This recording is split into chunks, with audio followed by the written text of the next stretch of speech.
Bonjour, monsieur Sedoumi Khaled. مرحبا بك معنا في البودكاست Allah Asper la podcast studio. Allah يسلمك. Bonjour à vous, je vous remercie de l'invitation. Je vous en prie. Je remercie aussi notre partenaire média qui est Spotlight, qui fait entendre notre voix à une population très cible du statut entrepreneur qui sont les créateurs de contenu, également aussi pour le reste des entrepreneurs qui vous suivent. Donc, je vous remercie encore une fois. Je vous en prie. En tout cas, sachez que vous êtes la personne la plus attendue du mois le podcast. Franchement, ça sera le podcast le plus intéressant.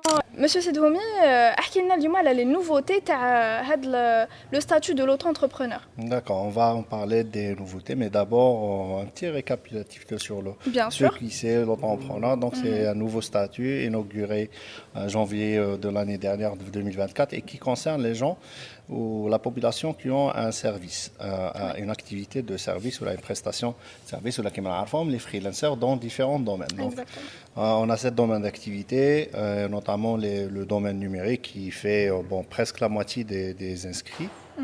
On a aussi des domaines classiques, donc des services à la personne. Une simple garde malade ou là, une femme de ménage sont auto-entrepreneurs. Donc, ils ont un statut légal pour qu'ils puissent exercer en toute légalité, sécurité, etc. Donc, on ne va pas parler du côté avantage, fisc, parafisc. Je pense que c'est un peu partout. Donc, les nouveautés de l'agence, comme a annoncé hier Monsieur le ministre, déjà, on travaille sur une formule CCP, auto-entrepreneur spécial. Donc, après, Ça va être vraiment un grand changement. Exactement. Oui. Donc, après la dernière loi du ministère des Finances qui limite les transactions sur un compte CCP personnel, donc qui a fait... C'est ça, donc chambouler c'est un peu. suite à la loi هذه اللي الناس كامل Exactement. راهم Exactement. متحيرين عليها Ouais. quand même. Là, on travaille sur la formule CCP entrepreneur, même Très bien, avant. Donc, très bien. mais là, on doit accélérer à le réaliser parce que ça devient une nécessité. Les gens ne Oui. comprennent pas, en fait, comment je dois me protéger, mes transactions et ainsi de suite. Donc, le CCP entrepreneur, ça sera une solution pour ces gens-là qui font prestation de service quelconque. Donc là, il n'y aura pas une limitation, là, une restriction du compte et ainsi de suite. Mais même pour les gens qui travaillent actuellement sous un cadre légal, qui est l'auto-entrepreneur, et qui font des transactions CCP personnelles, bon, il n'est pas fait pour ça, Oui. mais ça vous protège partiellement. Au moins, vous avez de quoi justifier donc, vos transactions, vous êtes entrepreneur, vous facturez vos services, ainsi de suite. Donc c'est surtout pour l'activité de la vente en ligne, je suppose. Parce que c'est eux qui sont un petit peu dérangés par la Oui, c'est nouvelle bien loi. Justement, elle les limite leur Oui. activité.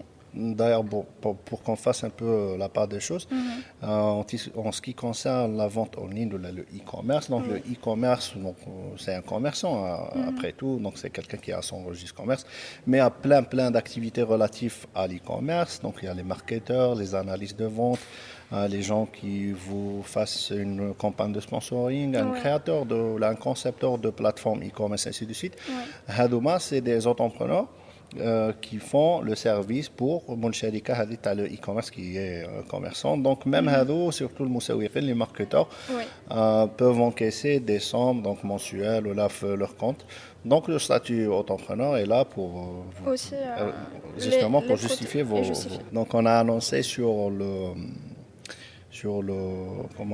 l'annuaire des entrepreneurs. Donc, Il me semble avoir vu la plateforme justement, ça va être dans 3 jours à peu près. oui, c'est très imminent, donc le lancement d'annuaire. Donc c'est toujours la plateforme Tana.dz et ça va servir en quelque sorte à une mise en relation entre l'entrepreneur et la personne, disons, qui d'avoir recherchent des services chez des exactement. auto-entrepreneurs. Donc ça sera Ça, c'est hyper intéressant. Donc, des détails par rapport à ça, c'est l'entrepreneur qui choisit lui-même de s'inscrire ou là, de faire partie de cet annuaire Est-ce pour que c'est pas un peu... apparaître sur le radar des gens qui cherchent une prestation de service. C'est un peu comme les sites, je ne sais pas si j'ai le droit de les citer, donc Fiverr, etc. Donc les sites là où on recherche des services de freelance, mais ça va être quelque chose de légal et d'étatique. Oui, bon. Qui va regrouper tous les autres entrepreneurs légaux. Donc c'est pas vraiment pareil à Fiverr ou là même les plateformes qu'on a ici en Algérie, en Ploati, Code CNIS et ainsi de suite. Pour ça, donc ça va être autre chose. Donc il y aura carrément un marketplace. Bon, c'est pas encore annoncé, mais bon, c'est juste des des perspectives de l'agence sur un marketplace, là où les startups, les différentes startups, entreprises, même en dehors de mise en relation, même ceux qui présentent des services pour les entrepreneurs, facturation, ainsi de suite, peuvent s'inscrire, faire le marketplace et notamment offrir leurs services aux entrepreneurs. Donc l'annuaire, c'est autre chose. L'annuaire, c'est juste comme un annuaire téléphonique. Un annuaire, oui. Voilà, tu cherches une personne, fait avec ton un filtrage périmètre géographique, parce qu'il y a par beaucoup type d'activité. Exactement. Et c'est bien. surtout proximité géographique, il y a plein d'activités. C'est génial. Service à domicile, service à la personne, là où ça nécessite une garde d'enfant, par exemple. Exactement, vous pouvez chercher une nanny sur l'annuaire et vous trouvez plein. Ça va faciliter beaucoup. Exactement. Parce que l'idée, c'est aussi d'accompagner ces entrepreneurs. Donc, la carte et barque. Donc, on essaye de les inclure un peu les marchés, les trucs, donc, pour qu'ils captent un boulot ou deux. Donc, voilà. Il y a un projet qui concerne une catégorie de gens qui vont devenir entrepreneurs. Donc, on n'a pas encore rajouté l'activité à la liste. Donc, c'est les collecteurs de déchets. Oui, les collecteurs de déchets aujourd'hui. Donc, vous le voyez, donc on va dire, en utilisant des équipements un peu à l'ancienne. Donc, il y a un projet pour ces personnes-là. On va commencer par 1000 entrepreneurs collecteurs de déchets qui va être entrepreneur et qui va être formé et financé par l'Agence nationale de gestion du microcrédit, ANGEM. D'accord. Donc, ils vont bénéficier d'une motocabine de tout l'équipement spécialisé pour la collecte et le reste des équipements, les tenues, les trucs. Donc, il suffit qu'ils s'enregistrent sur la plateforme ANAE, qu'ils obtiennent leur carte et ils se rapprochent de l'ANGEM, donc l'Agence nationale de gestion microcrédit, pour éventuellement un financement. Excusez-moi, est-ce que c'est un code existant oui, c'est même. Il va être ajouté, mais le code est super facile, donc c'est 06 07 08. Donc très bien, ok. Donc on a essayé de faciliter. Exactement, on a essayé de faciliter la tâche pour ces gens-là. Donc voilà, donc c'est pour avoir surtout un résultat écologique. Donc le projet ne s'arrête pas là. Donc il y aura une formation. Il n'y a pas que le plastique comme matière à collecter. Donc il y a les matières organiques, ainsi de suite, tout ce qui est papier. Donc on va les former à propos de ça. Donc, ils vont devoir bénéficier d'un financement motocabine équipement et aussi mise en relation avec des entreprises qui font du recyclage. Donc, ils trouvent directement un client pour lequel ils vendent ce qu'il a collecté. Donc, vous faites tout un cycle exactement. Pour permettre justement à toutes ces personnes-là de travailler, d'être auto-entrepreneurs, de trouver de l'emploi et d'être formés, bien sûr. Voilà, donc ils vont avoir un statut légal pour travailler, ils vont avoir une sécurité sociale, donc ils vont être inclus dans le circuit fiscal du pays ou le circuit économique. Sur tout le territoire national algérien. Exactement. Donc on va commencer par 1000 pour un début et puis après, pourquoi pas élargir le spectre de ce projet-là. Très bien, c'est un projet très ambitieux. Il compte commencer vers quelle période le projet? C'est très imminent. Donc une fois l'activité ajoutée, donc ils pourront directement. Il y aura une plateforme dédiée à ça, donc c'est interconnecté entre l'ANAE et l'ANGEM pour faciliter la tâche pour ces gens-là, Inch'Allah. Inch'Allah, très bien. Une autre nouveauté peut-être? Pour l'instant, c'est tout. C'est tout ce qu'il y a. Donc, on a là 3 nouveautés qui vont révolutionner, je pense, le métier de l'auto-entrepreneur en Algérie. On espère. Donc, il y a le salon aussi, c'est dans sa première édition. Édition. Donc, c'est une nouveauté pour nous. Donc, ça a quand même permis à des milliers d'entrepreneurs de venir, de faire du networking, du B2B avec des entreprises. Donc, ça manque pas de formation. Il y a plus grand les speakers de poids lourds. Donc, Monsieur Sedoumi, on a reçu un autre entrepreneur sur le podcast. D'accord. Il nous vient du sud de l'Algérie. Est-ce que l'ANAE prévoit de faire ce genre d'initiative et de rencontres dans d'autres régions en Algérie? Inch'Allah, oui, pourquoi pas. Est-ce que c'est prévu pour cette année oui, bien sûr. Cette année, je ne sais pas. Donc, mais Inch'Allah, ça va être à cas des éditions comme ce salon-là. Pour se rapprocher un petit peu d'autres régions en Algérie. Donc, Inch'Allah, on fera côté ouest, est et sud. Dans la prochaine fois. Inch'Allah. Très bien. Merci beaucoup, Monsieur Sedoumi. Est-ce que vous avez un dernier mot à toutes les personnes qui n'ont pas encore ce statut? Qu'est-ce que vous avez à leur dire?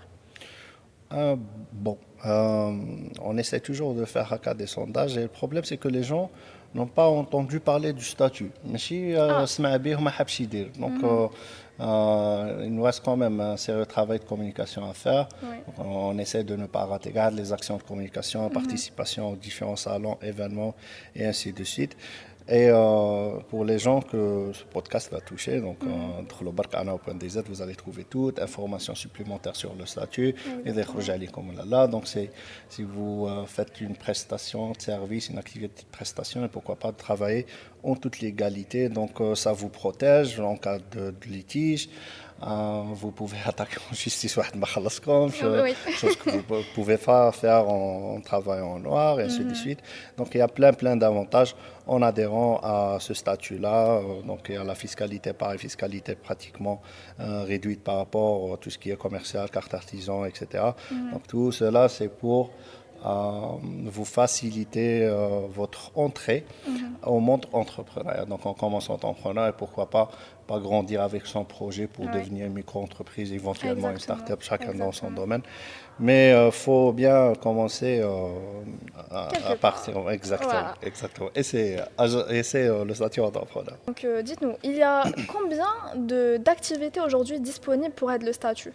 Donc initialement, il y avait 1364.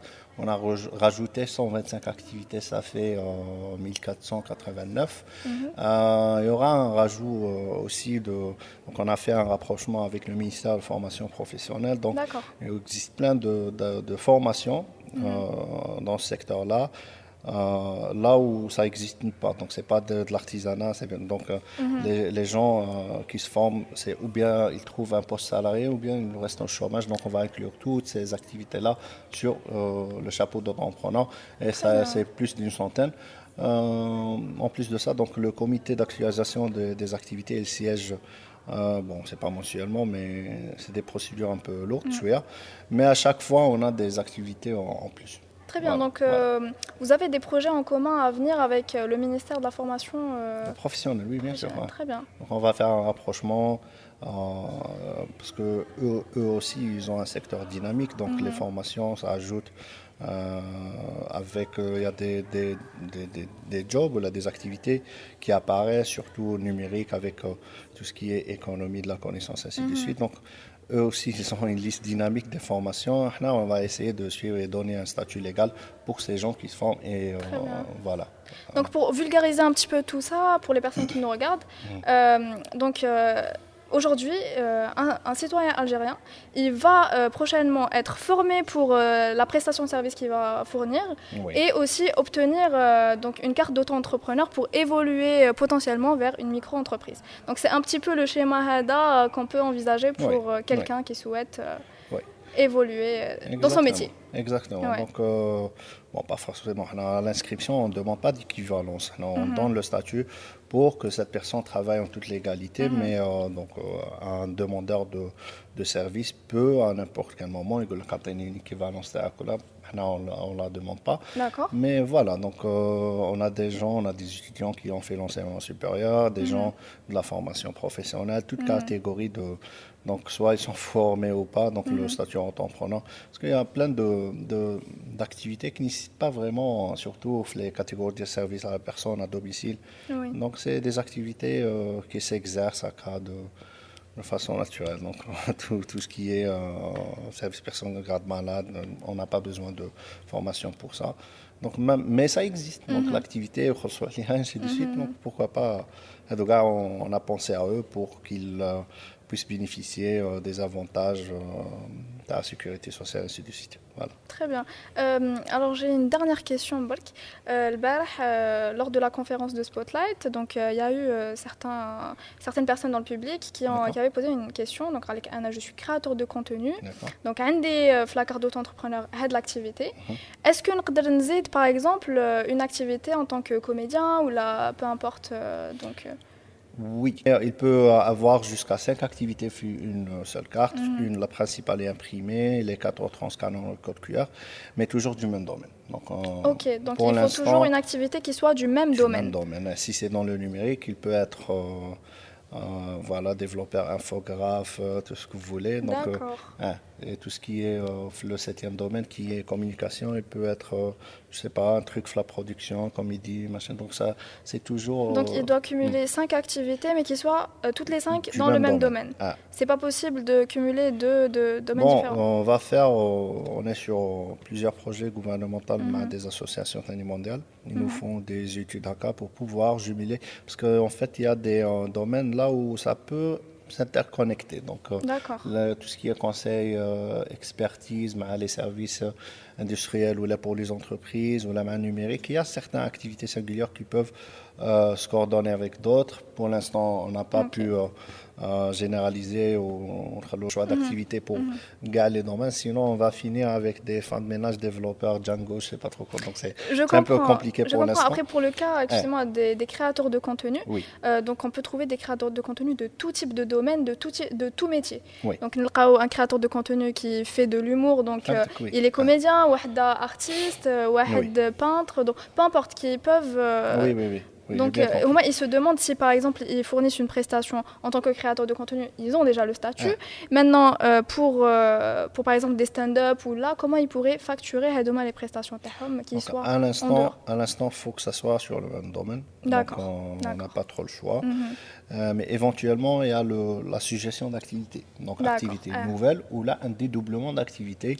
Donc, il peut juste suggérer que, voilà, je pense que cette activité doit figurer aussi le domaine suivant et un intitulé de l'activité, un petit descriptif. Donc, Ada, c'est sur le site de l'ANAE.dz, il peut le suggérer, le dédoublement d'activité. Suggérer une activité, donc ils peuvent suggérer des doublements d'activité.